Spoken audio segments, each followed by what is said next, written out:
There's a moment almost everyone with ambition reaches. A moment when you look around and think, how are they moving so fast while I'm sprinting just to stay in place? If you've ever felt that small sting, that mix of awe, frustration, and quiet self-doubt, this story is for you. Because today I want to tell you about Adrian.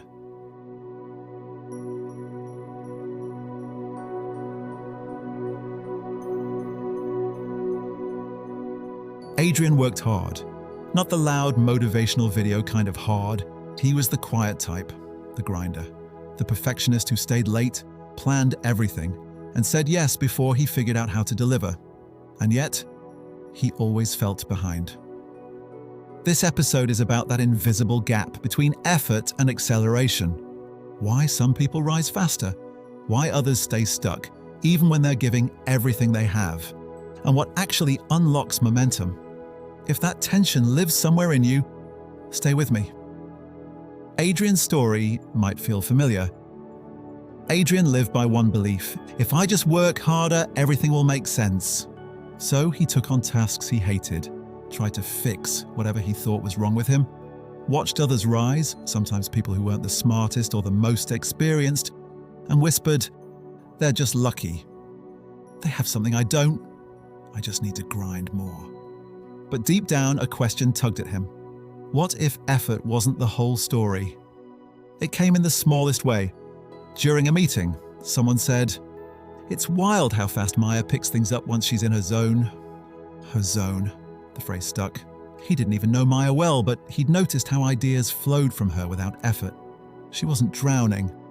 She wasn't forcing anything. She was aligned. And for the first time, Adrian wondered, do I have a zone? What does mine look like? His old beliefs pushed back immediately. That's not real life. You can't just do what you're good at. Success means fixing your weaknesses. It was the story he grew up with, so he pushed the thought away and kept grinding.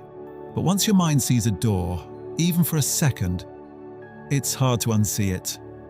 The mentor didn't arrive as a person, but as a sentence in an old notebook. He found a line he'd written months earlier. Every strength is just a skill your brain loves practicing. He didn't remember writing it, but it landed differently now. What if the things that felt easy weren't accidents? What if they were clues? That night, one question wouldn't let him go. What if nothing is wrong with me? I'm just running in the wrong direction. He didn't change his life overnight. He simply made one small decision. For 1 week, he would track the tasks that felt natural. The moments where time moved easily, not what he should be good at, what came naturally. It was small, but it was movement. The tests came quickly. Administrative tasks drained him. Technical work tightened his chest. Forcing himself into the wrong roles left him foggy. But there were sparks too. A brainstorming session where ideas poured out effortlessly. A colleague saying, "You explain things clearer than anyone here." Little clues, little reminders. And of course, the voice in his head. Don't rely on what's easy. It doesn't count. You're not great at this yet. Stop embarrassing yourself. But he kept going. Then came the moment that scared him. His manager asked him to lead a high-stakes presentation. Strategically, not technically. They'd seen something in him he wasn't sure he believed in yet. Standing over his slides that night, the old doubts pulled at him. What if I fail? What if my strengths aren't enough? What if I let everyone down?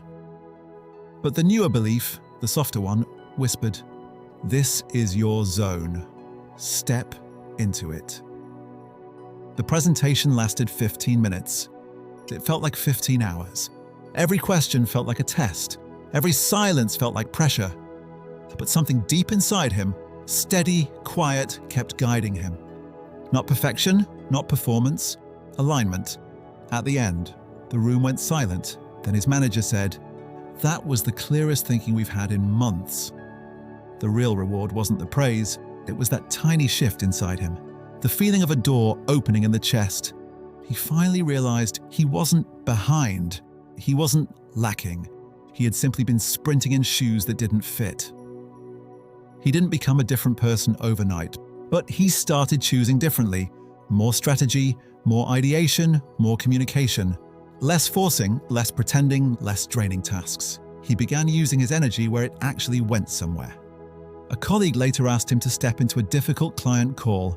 "Can you take this? You're the clearest communicator we have." Months earlier, he would have panicked. This time, he smiled, walked in, handled it with calm precision.